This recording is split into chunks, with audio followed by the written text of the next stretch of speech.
আসসালামু আলাইকুম। ইনভেস্টওয়াইজ বিডিতে সবাইকে স্বাগতম। আমরা এখন ইন্ডেক্স নিয়ে আলোচনা করব। গতকালের রেড ক্যান্ডেলের পরে আজকে বাজারটি একটি সবুজ ক্যান্ডেল দিয়ে আহ, ঘোরার চেষ্টা করেছে।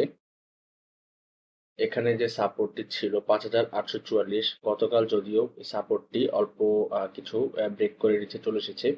আজকে আবার সেখান থেকেই মার্কেটটি ঘুরে গিয়েছে। এখন আগামী দিন আমাদের দেখতে হবে যে এটি কি সঠিক বাউন্স ব্যাক ক্যান্ডেল নাকি একটি ফেক বাউন্স ব্যাক, সেটা আগামীকাল আমাদের দেখতে হবে। এখান থেকে মার্কেট যদি ঘুরে যায় তাহলেও প্রথম যে রেজিস্ট্যান্স সেটা থাকবে হচ্ছে আমাদের 5,940। এই রেজিস্ট্যান্সটাই থাকবে তার প্রথম রেজিস্ট্যান্স।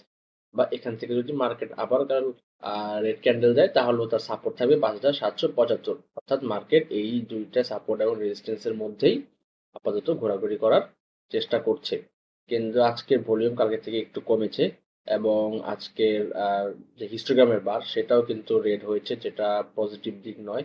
তাই আমরা কালকে দেখবো যে আসলে বাজারটা কিরকম আচরণ করে, তার উপরেই আমরা বুঝতে পারবো যে আসলে এটি কি সঠিক বাউন্স ব্যাক কিনা।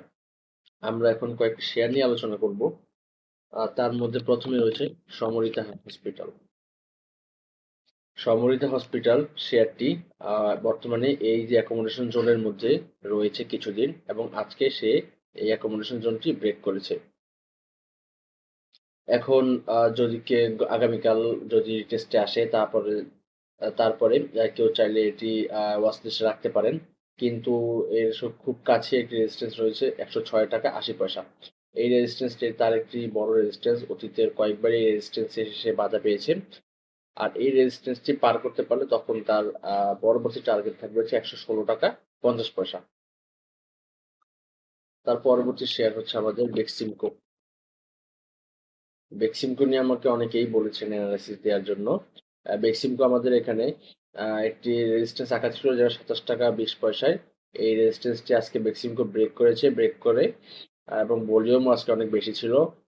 এবং কেউ যদি বেক্সিমকোতে থেকে থাকেন, চাইলে তাদের পরবর্তী রেজিস্ট্যান্স হচ্ছে 31 টাকা 10 পয়সা। আপাতত 27 টাকা 20 পয়সা থেকে 31 টাকা 10 পয়সা, এটা হচ্ছে বেক্সিমকোর জোন। দেখা যাক বেক্সিমকো 31 টাকা 10 পয়সা পর্যন্ত যেতে পারি কিনা। তার পরবর্তীতে 31 টাকা 10 পয়সা পার করার পর বেক্সিমকোর পরবর্তী অ্যানালাইসিস দেওয়া যাবে। আপাতত 31 টাকা 10 পয়সা হচ্ছে বেক্সিমকোর পরবর্তী টার্গেট। তার পরবর্তী শেয়ার হচ্ছে এমএল ডাইং। এমএল ডাইং শেয়ারটি আমি এইখানে কোনো একদিন আমি অ্যানালিসিস দিয়েছিলাম আমার ইউটিউব চ্যানেল এবং ফেসবুক পেজে। তা বলেছিলাম যে তার প্রথম রেজিস্ট্যান্স হচ্ছে 18 টাকা 40 পয়সা, এবং সে এই রেজিস্ট্যান্সে বেশ বেশ কিছুদিন এই রেজিস্ট্যান্সে বাধা পেয়ে এই একটা জোনের মধ্যে ঘুরতেছে, এবং গত 4 দিন এই বর্তমানে আপ ট্রেন্ডে রয়েছে। যদিও আজকে এটি এই রেজিস্ট্যান্স ব্রেকআউট দিয়েছে, কিন্তু তার উপরে অনেক বেশি শ্যাডো রয়েছে। এবং আজকের হিস্টোগ্রামের বারও কিন্তু প্রায় লালে প্রবেশ করেছে।